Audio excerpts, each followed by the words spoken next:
I'm trying to let me welcome you again. And by the way, there's water here. All right.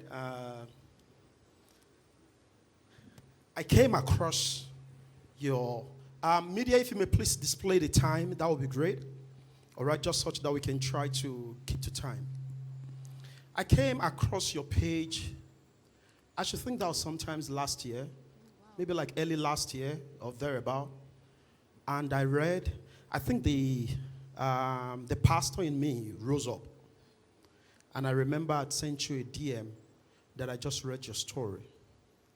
I don't want to let the cat out of the bag, but just for those watching and everybody here to know, Seun's case is an audacious story. And for this conference, just like others have said, I don't wake up to just say, I don't favor people with platforms. As a matter of fact, see Funto here, for example. Funto is my sister. I was shocked that she's never been hosted on Lofty Head Conference until last year. So I don't host people because I want to favor them, right? I pray, and I must have a conviction in my spirit, the Lord having me to reach out to you. And let me tell you, there has been no one person I've ever reached out to in the past. This conference started in 2016 that I'd ever turned down. Dr. Stephen wasn't supposed to be here, right? Then he sent me a DM and said, the Lord began to trouble him and says that he must say yes to this invite, all right? But for you, Seun, your case, I don't want to, how do I put it now? I'm trying to be careful because I don't want to take you back memory lanes. But unfortunately, there is no way you won't go there. Yeah. This session is called Heart to Heart, like you can see here, for a purpose. You lost your husband. I don't know how old, and you don't have to disclose, your age biologically. But you have 3 kids. At the time that happened, based on what I found on your Instagram, you had a toddler. I should think that child, a girl. I was pregnant with her. You were pregnant. Beautiful. Now, not just that your husband died, Nigeria happened to him. He was gruesomely murdered or shot. Do you want to share with us events leading to that time, what things have been like? And then I would go back again to what God is now using you to do. Because from your pains right now, there is purpose. I see all the stuff you do for widows, and all those stuff. I see them. Do you want to go ahead? And please feel free. Whatever part of your story you don't feel like sharing, you're free to hold it back, right? We're not praying that someone loses their spouse here. But it may not be them losing their spouse. It may be them losing a job or something else happening to them. But I believe that there is something on your inside that for someone here this afternoon. Go ahead, over to you. Okay. Hello, everyone. My name is Long, so just say SG. Just call me SG. Okay, so that day started like any other day. It was a Friday. Never forget.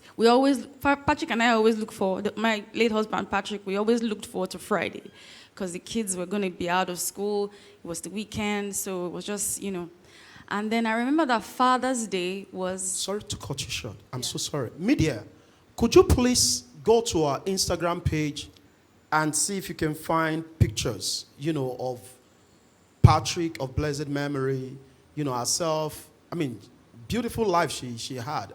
All right? Could you please visit our Instagram page? Julius, please sit that. All right? Visit the Instagram page, Facebook page, and get those, and then you can have them displayed. Go ahead, please. So I remember that Father's Day was a week before that day, and I couldn't afford to buy him anything for Father's Day, and I had felt so bad about it.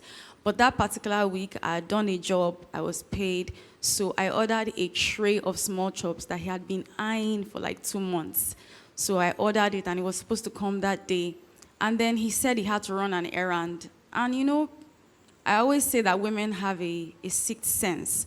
And when you are a praying woman, it is heightened, And I told him that day, I just told him that I don't think you should go out today. I just feel in my spirit that you should stay home with us. What year was this? 2020. 2020. Yeah, in the heat of COVID, and he kept insisting I have to run an errand. Patrick had a heart for helping people. He couldn't say no. If you need help, he would be there. So he said, you know what, let me just do this. I'll be back. 2 hours tops. Anyway, he left the house. I was at home with our 2 children.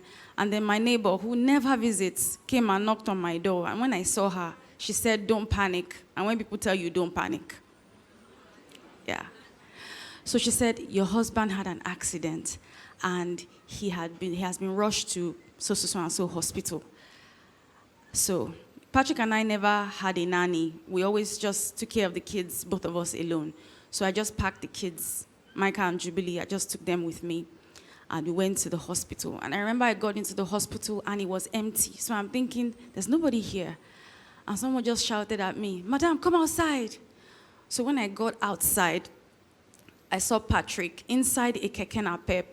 And it was a gruesome death. You know, his skull was like twice its size. And he wasn't responsive. He was looking at me, but he was like he wasn't looking at me. And, you know, there was blood everywhere. So the kids saw him and they went berserk. I remember that my 2-year-old actually fainted immediately. She saw him and fainted. Because the first time she saw him, she said, I want to meet Daddy. I want to meet Daddy. And I was trying to hold her back. And she fainted in my arms. So I called my sisters immediately. I said, you guys need to come here. Come and get the kids. And so I was trying to get information from the policemen. You know, they were laughing. I was like, what's wrong with these people? Like, someone is dying here. And, you know, the doctors, I was trying to get information from them. And, you know, I just told them, come on, just look at him. Come and look at him. You know, because the other people who were shot, I saw them. They were shot in their leg, their arm. But Patrick was the only one who was shot in the head. You know, and I asked them, why not take him into surgery? And they said, we don't have blood. You know, so, and then I was standing there. I was in a haze. People were taking videos of me. And it was like, you know, one of those movies where you are seeing people, but you're not seeing him. And I prayed. I called my pastor. I did everything. You know, I called his name, you know, and I told him, I told you not to go out. Why did you do this to me? You know, and I was, you know, losing my mind, basically. And then, you know, he was rushed to another hospital and then pronounced, you know, dead. And I had to come back home. I remember that I'd been holding him. They had to practically pry me off him, you know, because it was just impossible for me to believe that somebody that I woke up with that morning, that I laughed with, gave a hug. You know, I remember that he was wearing like this blue shirt and jeans. And I had just cut his hair. I know how sharp men look when they just get a haircut. And I told him, wow, you look so handsome today. You know, and I just looked at him like, you know, I looked at that body. It was cold. It was unresponsive. I'm like, this can't be the person that I saw this morning. So I got home. There was blood all over my hands. I had to wash my hands in the sink, wash his blood off. There was blood on his phone. It was just, you know, and then the next day, when I opened the door, the first set of people that I saw were our pastors, the same set of pastors that married us. And I remember I lost it. Like, no, you guys need to go back. Because I don't understand what you people are doing here. You are coming to bury who? You know, the denial at first. I remember I woke up in the middle of the night and, like, my sisters knew. They were already stationed in the living room. I said, where are you? I said, I'm going out. I'm going to look for Patrick. Because this one that they said is dead, I don't think he is. So that was the beginning, you know, of everything. At that point, you had 2 kids, right? Yes. And then you were pregnant. I didn't know I was pregnant with Dara. I found out I was pregnant with her about 2-3 days after he passed because my blood pressure kept going up. I was crying. They didn't know how to comfort me. So they said, you know what? We need to take you to a hospital to check your blood pressure. And then the doctor checked me, and he was looking at me funny. And he said, you know what? Before I prescribe this medication, I need you to tell me when you saw your last period and, you know, when... He asked me a series of questions, but I just said, I don't know. I don't remember anything. So he said, you know what? Let's do a blood test. And then he came back with the result and said, it's positive. I said, for what? He said, you're having a baby. No. No. That was how I found out about Dara. That's her name. Yeah. At the point you found out about Dara, how was that for you? Were you willing to embrace her? Were you willing to, or were you full of wrath? I don't know what question to ask you. I'm sorry. To be honest with you, when I found out about Dara, I was pained. I'll tell you why. Because I come from a single parent household. My parents divorced when I was 10, and growing up was hard. It was full of trauma, and it was so obvious that fatherly love, that, having a strong male figure at home was missing. So as a young lady, statistics say, I read it somewhere, that people who are from broken homes, they don't have a lot of dreams. But one of their biggest dreams is to have a home that they never had. And for me, that was true. Becoming a mom and a wife to a good man, it was bigger than anything else. I was not interested in anything else more than that. And so when I met Patrick, he was everything that I had prayed for. He was, he was kind, he was faithful. Some people, they have children and they don't know how to change diapers and they have to help them. Patrick knew how to be a dad from day one. Can we please celebrate Patrick? Yeah. Amazing guy.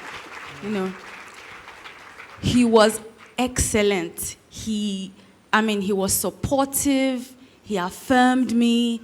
He was, people talk about husbands online, and I could not relate to all those things because I had a fantastic husband, So I had everything I wanted right there. We didn't have a lot. In fact, we went through a lot of financial hardship. We were evicted twice, but we were happy, and I was content.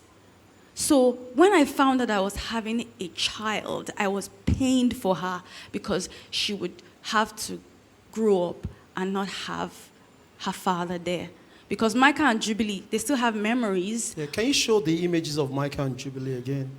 Yeah. Micah and Jubilee, they still have memories, and they know what their dad is like, and but Dara has no memory of him. She will only know what I tell her about him, And growing up in a home where I didn't have my dad. My dad is still alive, but my parents are separated. It hurt my heart for her because I know how important it is to have a good father. I know because Patrick was a good father. So it really, really hurt my heart for her. And, I never wanted to be in a position of a single mom, raising children alone. It's the hardest thing. It's the hardest thing, the most difficult thing, Yeah, so it really hurt me, for her especially. If you don't mind me asking, if you're comfortable to respond, you can. How old was Patrick when you went to be with the Lord? Patrick was 43. It was just, 43, about 42, 43. So then you went ahead, nursed Dara in the womb, and then had her, right? Yeah. And how has, let's speak posts, the call to glory of Patrick now. How has that experience been? Let's begin with the children first. Or rather, let's even begin with you first. How has it been like? There may be someone here who is a single mother, a single father. It may not be because they lost loved ones, but maybe they have an absentee mother or an absentee father. Let's go to you first. How has it been? What's your experience been like, in the past, how many years? And then tell us what it's been like, with the kids too. Go ahead. There are good days and there are bad days. In the beginning, the bad days were so much more because grieving and coping with loss and your mental health, coupled with postpartum depression. I'll just give you a backstory of usually when Patrick and I, when we have a baby, we have an arrangement. Okay, throughout the day, I'm breastfeeding, doing different things, and throughout the night is night shift. He has the baby. He doesn't bring the baby to me except the baby needs to eat. So I had a very, very strong support system in him. Now, having Dara and not having that anymore messed me up mentally big time. I still don't sleep at night, and it was really, really, really hard. I'll tell you from the beginning, because a lot of people don't pay attention to the mental health of a widow. They tell you how to dress and what to do and how to live your life, but nobody really cares about what's happening, here.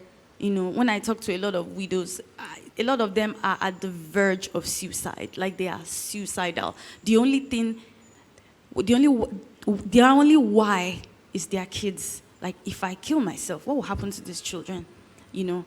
But if they didn't have a child, and raising children, that scripture, when people say God is the husband to the widow and the father to the fatherless, it's true. So God has to be, people say that when you hit rock bottom, God is the rock at the bottom. So God has been my husband and a father to our children. There are days when I'm stuck. Being a mom to a boy, he's growing up. He's almost as tall as me. And sometimes he crosses his arms and he looks me dead in the eyes, like he's standing up to me. And I know that in my head I'm thinking, God, help me to say the right thing, help me. Raising a boy child is not funny. A woman can try, but you can be the best mother that you can be, but you can never be a father. That role of a father is germane. It is important, And I know, because I saw Patrick with our children, Mike and Jubilee, before he passed, that role is the role of a good father. It cannot be replaced with anything, And the days where I'm stuck, I say that scripture every single day. My children are taught by the Lord, and great will be their peace. And I say, God, okay, I'm not a father. There are some things that I can't teach this boy. I'll try. But what I can't teach him. The Bible says that you are the father to the fatherless, right? So there's no day that goes by that I don't quote that scripture. So honestly, it has been God helping us. It has also, this experience has also, because having Patrick really, really sheltered me, but losing him made me come face to face with my childhood trauma. Yeah, makes you vulnerable. Yeah, with my childhood trauma, with the unresolved pain that came from my childhood. And so I had to reparent myself and then heal, and then from that, parent my children. Because if I parent my children from the pain that was inflicted on me as a child, I would be perpetuating trauma. I would be, the evil cycle would be going. So I had to teach myself some things, read some books, learn some things, watch some videos, learn that there are words that you don't use on children, because children never forget. There are things that you don't say to them. There are ways that, it's not everything that needs corporal punishment. Some things need dialogue and sitting down and trying to make them understand. So, it's been a process of learning and unlearning and leaning on God. For the kids now, were there times, the absence of their dad, I'm sure there would have been, brought you to tears. Let's say maybe in school they had an experience they were trying to share with you, or they went out, they saw the way their friend's father, did something for. Have you had such experiences? Yeah. As a rule, in my house, we don't go to school on Father's Day. Because in my children's school, the fathers come around, they have a tea party with their kids. And the first time that happened, my daughter cried throughout that day. She cried throughout the night. And the next morning, she fell sick. Wow. Yeah, because she kept saying, why don't I have a daddy? And then she would look at me, how come you still have a daddy and I don't have any? And then Micah would say things like, can you get us a new daddy? And, Dara would ask me, when are you getting me a daddy? And it's just, and children, they have no filter. they they say exactly what they are thinking. They say exactly what they are thinking. And, sometimes when we go to church and there's children's church and the daddies are coming to pick up, I see the look on Micah's face. I see that, he tries to be strong, but, they ask this daddy question at least every 3 days. Wow. My son has asked me, are you ever going to get married again? We need a new daddy. They ask me all the time. So there are days, especially around Patrick's birthday. Patrick's birthday is on the 1st of May. My daughter Jubilee's birthday is on the 5th of May. Wow. Yeah, the other children were born in March. I was born in March as well. So it was like a competition, like March, but she doesn't have that May anymore. So when it's around her birthday, she becomes moody and unhappy, and I know why. So it's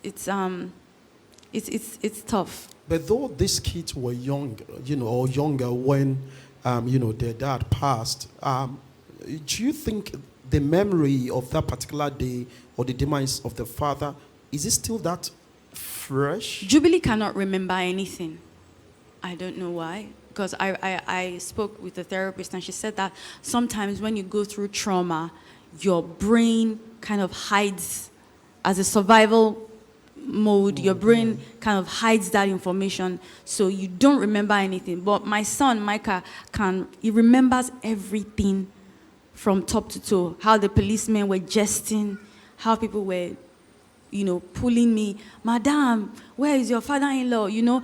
People were pulling at me, and, he remembers the way his father's face was. He remembered that he touched him and he was not responding. He can tell you every single detail. Very, very scary. He has never forgotten. So Micah does remember everything. But Jubilee, thankfully, doesn't. Exactly. Yeah. Okay. You had said something just now about, someone saying your father-in-law and all of that. Again, if you're not comfortable to share, you don't have to. I just want to ask, considering what you went through, all that happened, I'm a pastor. It's a privileged position.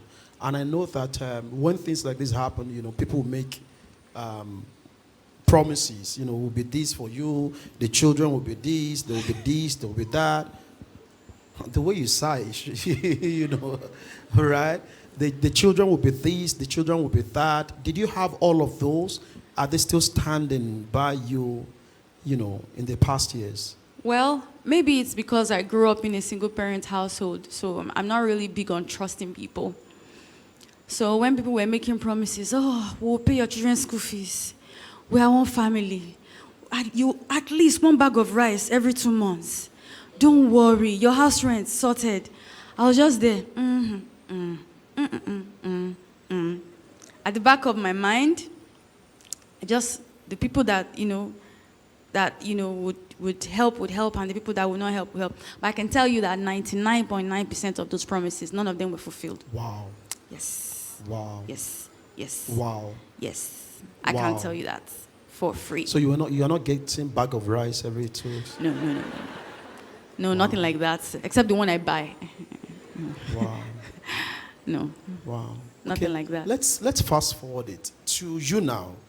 You have an incredible work you do, for the widows. It's as good as saying that God's made a message out of your mess. And I follow you. I see how you lift widows, you hold their hands. Do you want to let us into all of those? What led you into that, and where you are at right now in respect to that?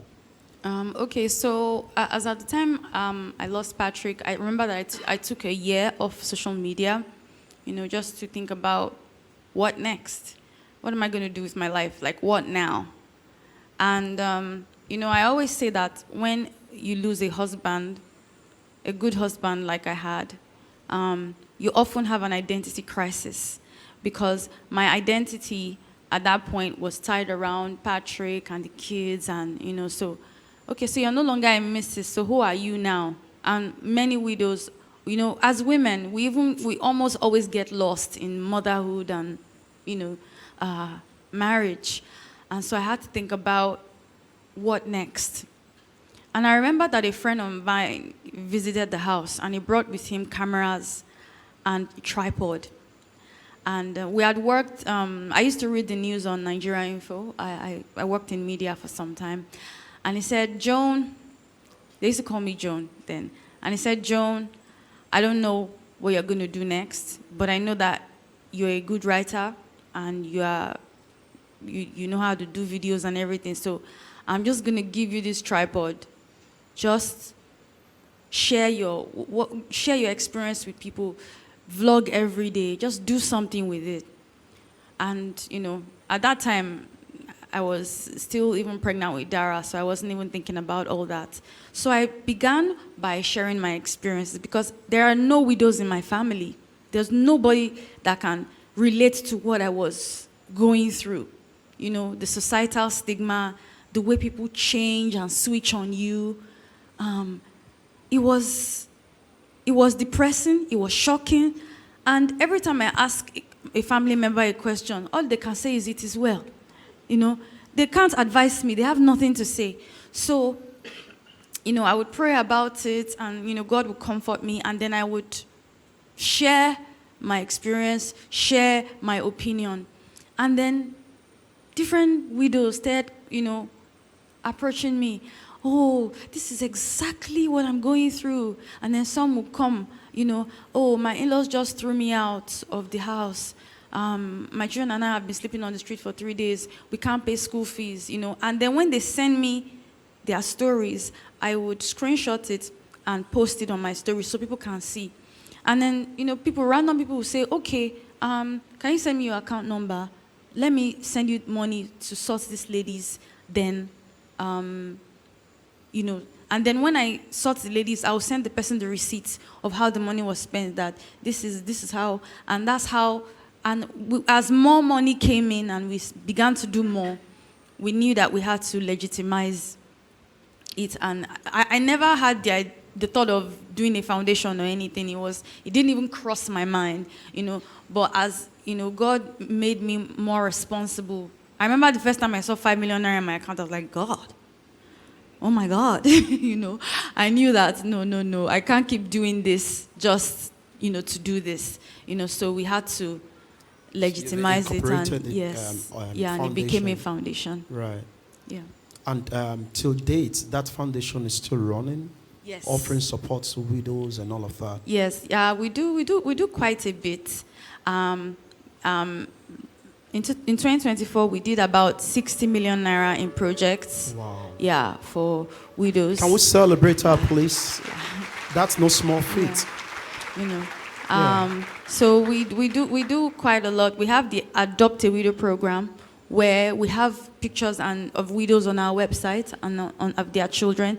So people can go on our website and read about the widow, read about how she lost her husband, and say, okay, I want to support this widow with so amount of money for a period of, so it's like the person adopts the widow, supports them with a particular amount of, please, can you month. Provide the, please, media, Julius, tell them, you guys go to our page and display the website, Yeah, my PA is sitting there, so she can help out. Yes. Yeah. Can you please join? My PA is actually also a widow. Oh, yeah. Wow. Can we celebrate her, please?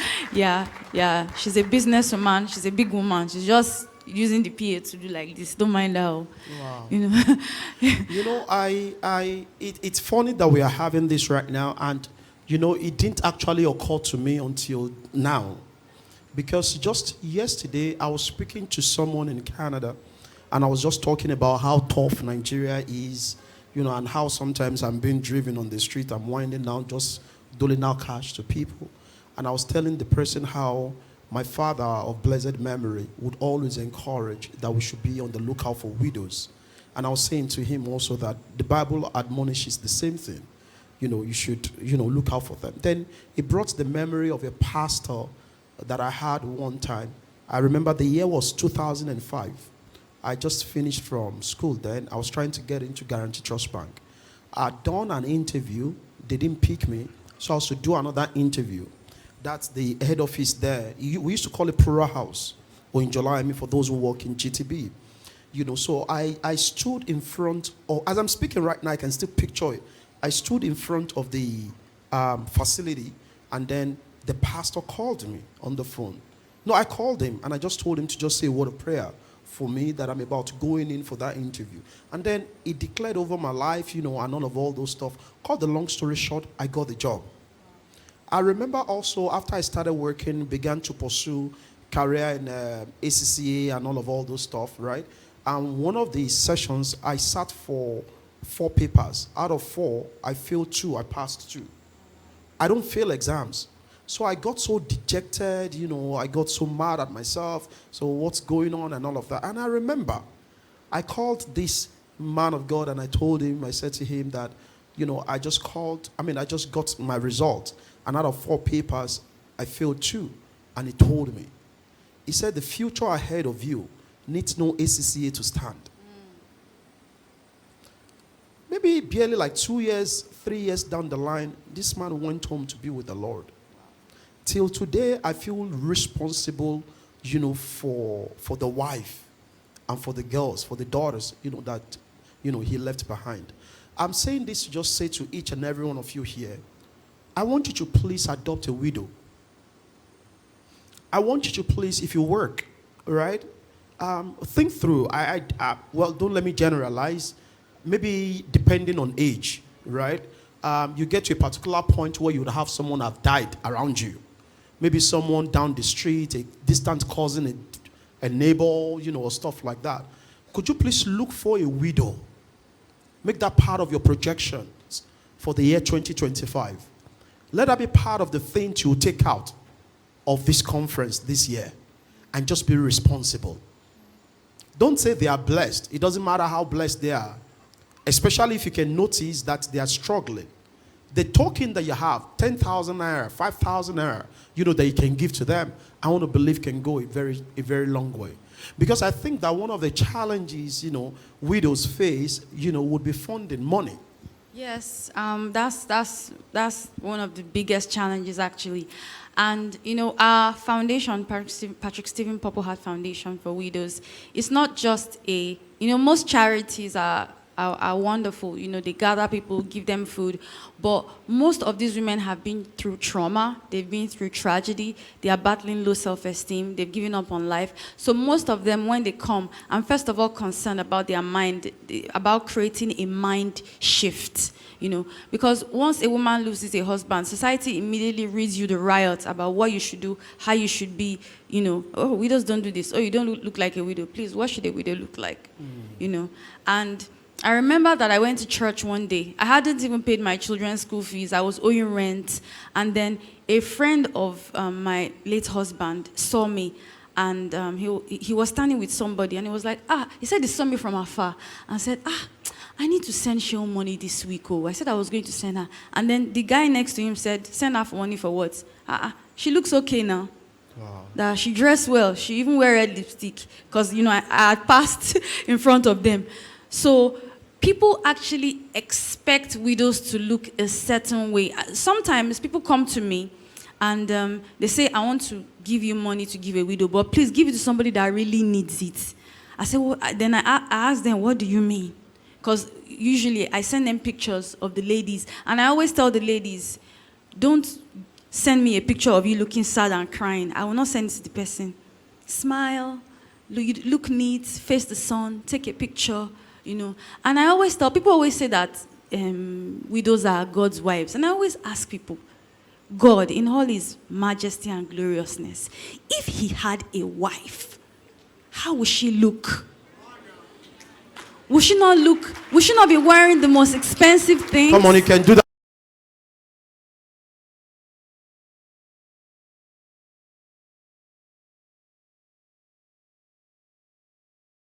You call people Jesus' wives, and then you are angry or upset that they look fine. Why?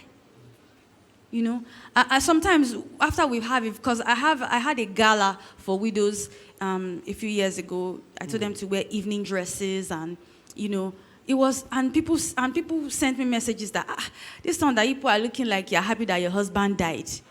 I just wanted to ask you about trolls. I don't know if you can touch on that just a little bit, because time is gone. I can see. You want me to touch on what? Trolls, online trolls. I've seen you dealt with some of them. There's nothing they haven't said. They have said, somebody asked the ladies, one of the ladies that is in my foundation, does she introduce you to rich men? Are you sure she's not a lesbian? Because I take widows out on a date. I spoil them, Sometimes I spend as much as 1 million naira on a date. My PA is here. And sometimes she's like, you need to be careful, And, I buy them, there was a widow that we took out. We paid her rent for 2 years. We got her a new place to live, paid her children's school fees, started her on a business. And people would go to these women and ask them that, are you sure you people are not? She's not initiating you to Egbeyaye, wow. Like I have like a coven, Yeah. And people don't understand that you can just be sent by God and you can have a good heart, that you need to be she must be getting something to, there was a program we had. We gave out 13.5 million naira to 12 widows, 1 million naira each, 500,000 naira for some to start a business. And I remember that God woke me up that morning and he said, pray, begin to pray. So I just prayed for like an hour. On her way home, one of the widows encountered ritualists. Wow. Yeah, and they actually had a machete. We're going to butcher her. And she ran into the bush and, she was saved, And my PA was saying, do you know what people would have said if that woman died? They would have said she went to collect 1 million naira, then you use her blood to wipe, So people have said all sorts of things. People have said, how can you say you want to marry again? It's a shame. It's a shame to your husband's memory, And I always lead them back to the book of Timothy, where the Bible says that young widows should remarry and even have children, And I said, okay, Abraham and Sarah, as much as they loved each other, when she died, how many wives did he marry after her? So nobody should disturb me, please. Come on, celebrate her. I think our time is gone right now. But just one thing I'd like you to do. Okay, there may be a widow here. There may be a widow watching online. Or someone is here who knows a widow. What word do you have for them? Okay, like I always say, widowhood is not a stop sign. Or let's do it this way, twin. I'm sorry, guys. I'll leave this place for you right now. Speak to how to relate to a widow. Okay, someone is here, not a widow, but knows a widow. How should we relate to a widow? Then speak to a widow. Do you understand both? Yes, I do. Okay. How to relate to a widow? Come from a place of compassion. I don't pray that anybody loses their husband. It is one of the most traumatic things, So some people say, I don't understand what she's going through. Do you want to understand? No, I reject it for you in Jesus' name. But be compassionate, Be compassionate. Ask how she's doing, how her children are doing. Some people, they look at a widow and don't, if your motive of helping someone is that the person must look like what they are going through, you need to check it again. You need to check it again. If I'm not looking dejected or I'm looking discouraged, then I don't need your help. I mean, what happened to count it all joy? Right. When David lost his son in the Bible, God told him, the boy had died, he got up, he had a bath, told them, give me food. I remember there's a part in the Bible when God spoke to Ezekiel. He said, I'm going to take your wife. You love your wife very much. I'm going to take her away. He says, you are not allowed to cry aloud. And you are not allowed to eat the food of mourners. Wear your turban. Look well. Imagine. So God's perspective of grief is different from ours. Jesus told the guy who wanted to go and bury his relative, let the dead bury their dead. Come and follow me. Let's go. So don't look at them like people who have lost relevance. There's life for widows. There's purpose. They were not created widows. Nobody was created married, single, anything. God's purpose for you, whatever happens to you, still stands. Whatever happens, accept it and keep it moving. So come from a place of compassion and know that the tears that you don't see, trust me, the wet pillows, you don't even want to see her grieve. Most people cannot handle grief. They will tell you, oh, it is well. Don't stop crying. You cannot handle this pain. You can't. So come from a place of compassion. And I always say that if everybody takes care of the widows in their family, the work in my foundation, half will be done. Because in every family, there's someone who has lost a husband that everybody has forgotten. So just look for them. And what you are doing, you have no idea what you are doing. You are borrowing God. You are partnering with God if you bless a widow. Widows and orphans, I know that God fights for them. Sometimes Sometimes we have projects of 20 million naira, of 30 million naira. We're crowdfunded, and I always ask God, when you whisper all this big money into my ears, where is it going to come from? And then in 2 days, 3 days, the money is complete. And I'm wondering, because God is passionate about widows. We have a project right now where we are raising 5 million naira to pay the rent of widows. A lot of them are almost homeless, And how much is their rent? 70K. Some people 100K. Some people 150, But we are raising 5 million naira to pay their rent. So far, we've been able to raise about 2.2 million naira. That's our project this January, Come from a place of compassion. And then to a widow. Yeah, to a Widowhood is not a stop sign. It's not the end of your life. Yes, the man is dead. Yeah, it's painful and everything. But he's gone. And trust me, people try to hang it on your head. You see, where he is, whether he's with God or not, in that plane, they're not thinking of us. If you want to prove it, go to the Bible where Lazarus and the rich man, when the rich man was in hell, do you know what he told God? He said, let me go back and warn my brothers so that they will not come to this place. He did not say, God, don't allow my wife marry another man. No. You see, in eternity, they are not thinking of us. It's jarring, but it's true. So you have to move on with your life. You have to think about what next. You have to heal. And people say you cannot heal from grief. It's a lie. If God can raise the dead, if he can restore broken bones, if he can give dead babies in the womb life, God can heal a broken heart. So it's possible to heal. It's possible to rise again. It's possible to live again. Widowhood is not a stop sign. It can be the beginning of something amazing that God is doing with your life. God does not waste anything, including pain. If you give him that pain, he will refashion it. He loves broken things. God specializes in broken things. So give him your brokenness, give him your pain, and he'll do something fantastic with it. Can you please, I'd like us to please rise up.